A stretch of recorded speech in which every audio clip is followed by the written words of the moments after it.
Глава службы внешней разведки России заявил о постоянных попытках США провоцировать конфликты в СНГ. Пранкеры из России разыграли президента Польши. В Мариуполе из-под завалов извлечено тело таджикистанца. Жозеп Боррелл заявил, что страны Центральной Азии не хотят ограничивать круг своих внешнеполитических отношений Китаем и Россией.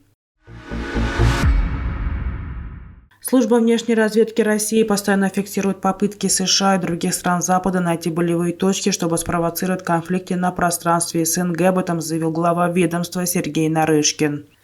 Образцы такой деструктивной подрывной деятельности — ситуация на Украине, где в течение десятилетий культивировалась национализм и русофобия, что привело к плачевным результатам, сказал он, отвечая на вопрос РИА Новости во время визита в Душанбе. По словам Нарышкина, это привело к тому, что процветающая Украина превратилась в диктаторское коррупционное государство. Общая задача наших спецслужб сейчас – противодействовать деструктивным действиям западных стран на территории наших государств, добавил глава службы внешней разведки. Пранкеры Владимир Кузнецов и Алексей Столяров разыграли президента Польши Анджея Дуду.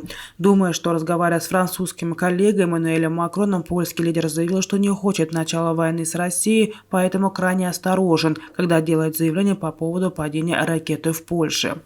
22 ноября офис президента Польши подтвердил данные о звонке, что глава государства поговорил с пранкерами. Аудиозапись телефонного разговора Анджея Дуды с лже-Макроном пранкеры Вованы и Лексус выложили в Ютубе. Беседа состоялась вскоре после падения на территорию Польши ракеты, которая убила 2 граждан. В Мариуполе, захваченном российскими войсками, из-под завалов извлекли тело 42-летнего гражданина Таджикистана Шамсидина Джалилова. По словам близких, Джалилов жил в Мариуполе и пропал после того, как российские войска вошли в город. Хамид Джалилов, брат погибшего таджикистанца, прибыл в Мариуполь, чтобы доставить тело Шамсидина на родину.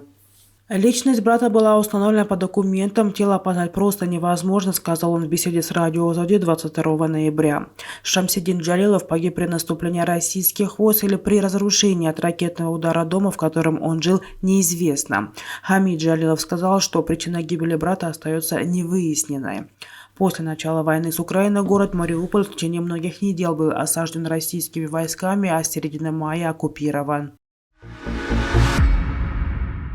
Страны Центральной Азии не хотят ограничивать круг своих внешнеполитических отношений Китаем и Россией. Они рассчитывают на партнерство с Евросоюзом. Об этом заявил глава европейской дипломатии Жозеп Боррелл на дебатах Европарламента по вопросу отношений с Китаем. Сообщается на сайте Европейской службы внешних связей. Я приехал из Центральной Азии и могу сказать вам, что страны Центральной Азии смотрят на нас, ждут нашего партнерства, ждут нашей поддержки, потому что они не хотят быть зажатыми между Китаем и Россией. Они хотят иметь более сбалансированную внешнюю политику. Это часть мира, которую несколько лет назад можно было рассматривать как находящуюся неизвестно где. Теперь находится в центре всего, заявил Боррелл. Это хороший пример того, как мы можем расширить наше партнерство с людьми, которые не обязательно являются нашими единомышленниками, но с которыми мы разделяем геостратегические интересы, сказал глава европейской дипломатии. Ранее Жозеп Боррелл принял участие в 2 встречах в Самарканде, министерской встрече ЕС Центральная Азия и конференции по связям между ЕС и Центральной Азией.